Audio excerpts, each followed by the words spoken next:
মধুপুর গ্রামে এক দরিদ্র পরিবার জন্ম নেয় কন্যা সন্তান। নাম তার কমলা।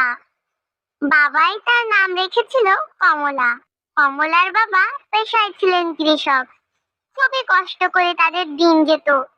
কমলার বয়স যখন 6 বছর, তখন একটা কঠিন রোগে তার বাবা মারা যায়।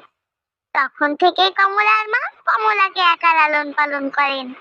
লোকের বাড়ি গিয়ে কাজ করে মেয়ের মুখে অন্ন জোগায়। দেখতে দেখতে কমলার বয়স পেরিয়ে আজ 11ই পা দিয়েছে। কমলার সঙ্গে খুব বেশি একটা কেউ মিশতে চায় না, সে গরিব ঘরের মেয়ে হয়। তবুও কমলার গুটি কতেক খেলার সাথে ছিল। বিকেল হলেই ছেলে মেয়েরা খেলা করতে যেত। এক বিকাল বেলার কথা, কমলা ও তার সাথীরা খেলা করছিল। তার মধ্যে ছিল এক বড়লোক ঘরের মেয়ে। সে কিছুতেই কমলাকে সহ্য করতে পারত না, খুব হিংসা করত। সেই মেয়ে একদিন তার মায়ের বানানো তালের পিঠা নিয়ে আনে আর বলে, এই তোরা শোন, দেখ আমার মা আজ তালের পিঠা বানিয়েছে। এই দেখ তোদের জন্য কিছু এনেছি। এই কমলা, তুই এসেছিস কেন? তোকে কি আমি আসতে বলেছি নাকি? যা এখান থেকে, যা, চলে যা।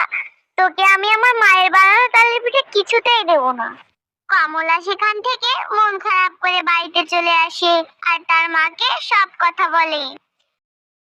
মা, আজ বিকালে খেলার সময় রানু তালের পিঠা এনেছিল, সবাইকে দিচ্ছে, কিন্তু আমাকেও অপমান করে তাড়িয়ে দিয়েছে।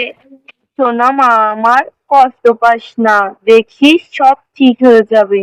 মা, তুমি আমাকেও আজকে তালের পিঠা বানিয়ে দাও না মা। পিঠা যে বানিয়ে দেবো মা, কিন্তু ঘরে যে কিচ্ছু নেই, হাতে টাকা কড়িও নেই যে তাই দিয়ে চিনি নারকেল আটা সব কিনবো। কমলা মন খারাপ করে বলে, থাক মা, তোমার আর বানাতে হবে না আমার জন্য তালের পিঠে। এই বলে কমলা ঘরে চলে যায়। আস্তে আস্তে রাত নেমে আসে। কমলা সেদিন রাতে না খেয়ে ঘুমিয়ে যায়। এই দেখে কমলার মার ভারী কষ্ট লাগে। মেয়েটা তার মন খারাপ করে না খেয়ে ঘুমিয়ে পড়েছে।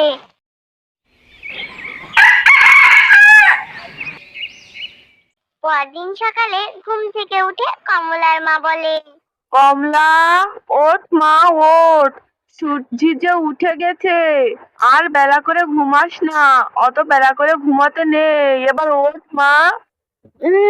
এই তো মা, উঠছি। তারপর কমলা হাত মুখ ধুয়ে এসে মায়ের কাছে আসে এবং কমলার মা বলে, শোন কমলা, আজ তালপুকুর পাড়ের তাল গাছ থেকে দুটো তাল কুড়ে আনবি, আমি তোর জন্য আজ তালের পিঠা বানিয়ে দেবো। কিন্তু মা, তোমার কাছে তো টাকা নেই, তুমি টাকা কোথায় পাবে মা? দেখি কর্তা গিন্নিকে আজ গিয়ে বলবো যে এ মাসের মাইনেটা যেন তাড়াতাড়ি দিয়ে দেয়, যেন আজকেই দিয়ে দেয়। তাই দিয়েই ফেরার পথে চিনি আটা নারকেল তেল সবকিছু কিনে আনবো। এই দেখ মা, নারকেল, তারপর আটা লাগে, তেল তো দিতেই হয়, সেগুলো ভালোভাবে মেখে বড়া কেটে কেটে তেলের মধ্যে দিতে হয়, তবেই তালের পিঠা তৈরি হয়। এভাবে করে কমলার মা কমলাকে তালের পিঠা কিভাবে বানাতে হয় সেটা শিখিয়ে দেয়। কমলা, সব শিখে নে, তোকে আমি সব কাজ শেখাবো। আমার যে বড্ড চিন্তা হয়, আমি না থাকলে তোর কি হবে, তোর যে আর কেউ নেই। ধুর মা, তুমি যে কি বলো না, ওসব বলো না তো। আমাকে ছেড়ে তুমি কোথাও যাবে না।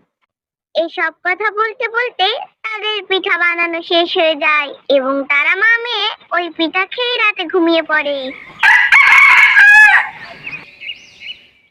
পরদিন সকালে কমলার মা বিছানা থেকে উঠতে পারে না, তার গায়ে ধুম জ্বর। কমলা ঘুম থেকে উঠে দেখে তার মা এখনো ওঠেনি। তার মাকে ডাকতে থাকে কমলা। কমলা বলে, ও মামা, তুমি উঠবে না? তোমার কি হয়েছে মা, তুমি ওঠো। কমলা রে, আমার গায়ে যে প্রচন্ড জ্বর এসেছে, কিছু ভালো লাগছে না আমার। কি যে হলো রে কমলা, আমার সাথে সাথে তোর ভাগ্যটাও খারাপ হলো। তোকে যে দুমুঠো ভালো মন্দ গালে তুলে দেবো, খেতে দেবো, তাও পারি না। আজ বোধ হয় না কিছু খেতে পারবো, না খেয়ে দিন পার করতে হবে। শোন কমলা, বাড়িতে দেখিস দু চারটে তালের পিঠে আছে, তুই ওই খেয়ে নে, একটু পানি খেয়ে কষ্ট করে থাক মা। দেখি জ্বরটা একটু কমলে কাল থেকে কাজে যাব। না না মা, তোমার এই জ্বর শরীর নিয়ে কোথাও যেতে হবে না। যা করার আমি করব। দরকার হয় মা, আমি কোনো কাজ করব। আর মা, আমি কেন তালের পিঠাগুলো একা খাবো? তুমি আমার মা, তুমি আগে খাবে তারপর আমি। না খেলে তুমি তাড়াতাড়ি সুস্থ হবে কিভাবে হুঁ? আচ্ছা আচ্ছা, খাবো খন। পাকা বুড়ি একটা, মনে হচ্ছে তুইই আমার মা।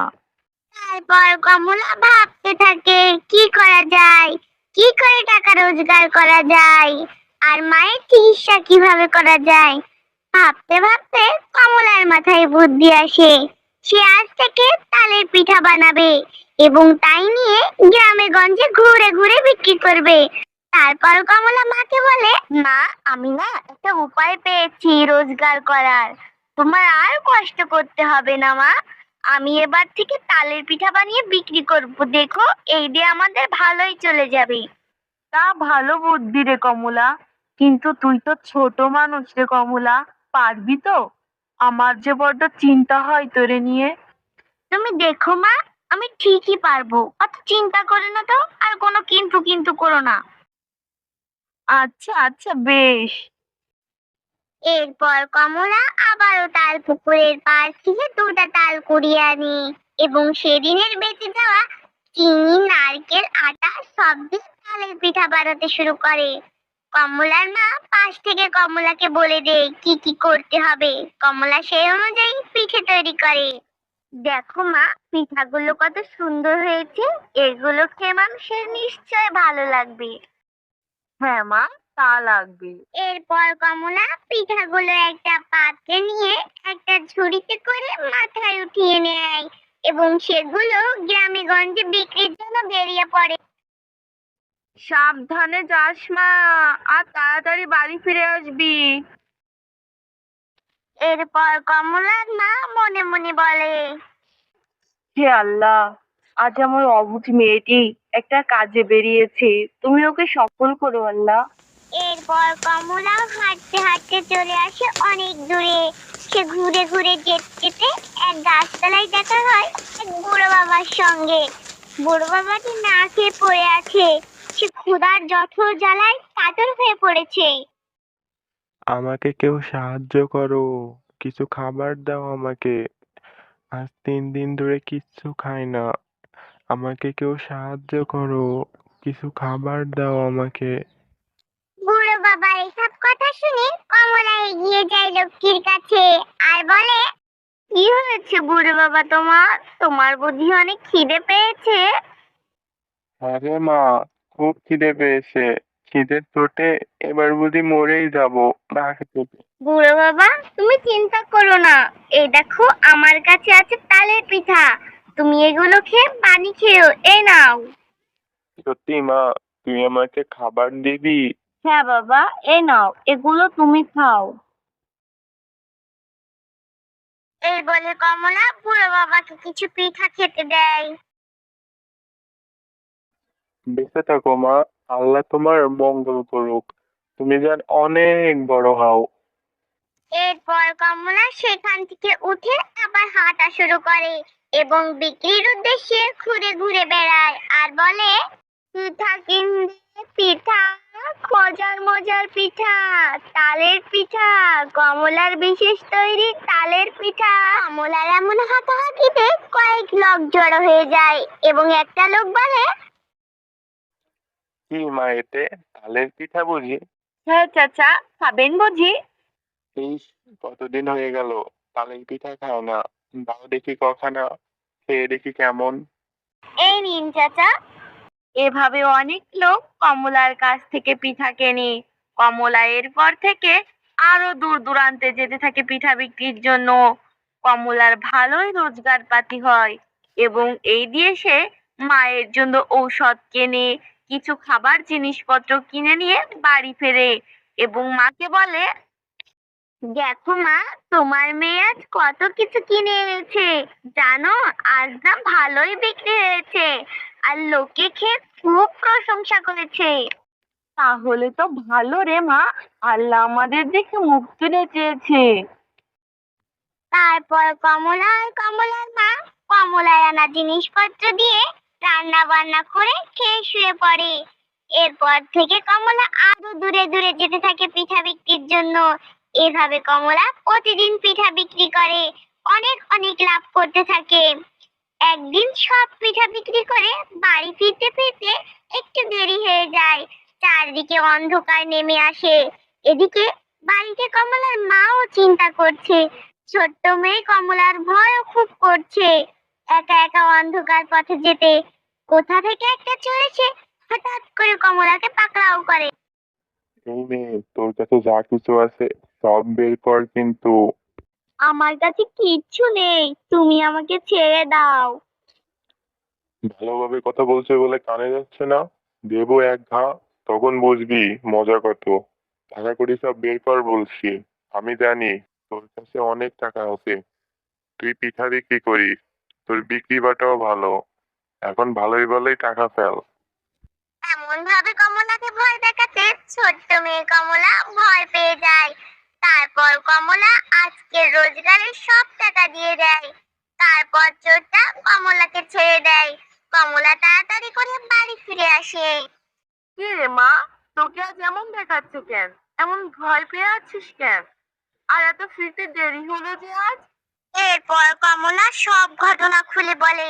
সব ঘটনা শুনে কমলার মা তো চিন্তায় পড়ে যায় আর বলে, থাক মা, তোরা রোজগার করতে হবে না, তুই এবার থেকে বাড়িতেই থাকবি, কোথাও যেতে হবে না। আমার ছোট্ট মেয়েটা কি ভয়টাই না পেয়েছে। না মা, তুমি এত চিন্তা করো না। আর আমি না গেলে টাকা পাবো কোথায়? আমরা খাবো কি মা? তোমার চিকিৎসার জন্য টাকা কোথায় পাবো? শোন মা, আমার কাছে একটা বুদ্ধি আছে। তুই তো এতদিন ভালো ইনকাম করেছিস, আর কিছু টাকা জমানোও আছে। আচ্ছা মা, তাহলে তাই করব। মায়ের কথা মতো কমলা মোড়ের মাথায় ছোট্ট একটা দোকান দেয় এবং সেখানেই পিঠা বিক্রি শুরু করে। কমলার বেচাকেনা ভালোই চলতে থাকে। আর কমলা এখন চালের পিঠার পাশাপাশি বিভিন্ন ধরনের পিঠা বিক্রি করতে থাকে। কমলার পিঠার সুখ্যাতি চারিদিকে ছড়িয়ে পড়ে। শহরের থেকে লোক আসে কমলার পিঠা খেতে। এভাবে কমলার অনেক উন্নতি হয়। সে মায়ের সাথে ভালোভাবে থাকে, মায়ের চিকিৎসা করায় আর ভালোভাবে খেয়ে পরে স্বচ্ছন্দে জীবন যাপন করে। বন্ধুরা, তোমরা রূপকথার গল্প চ্যানেলটিকে সাবস্ক্রাইব করে রাখো।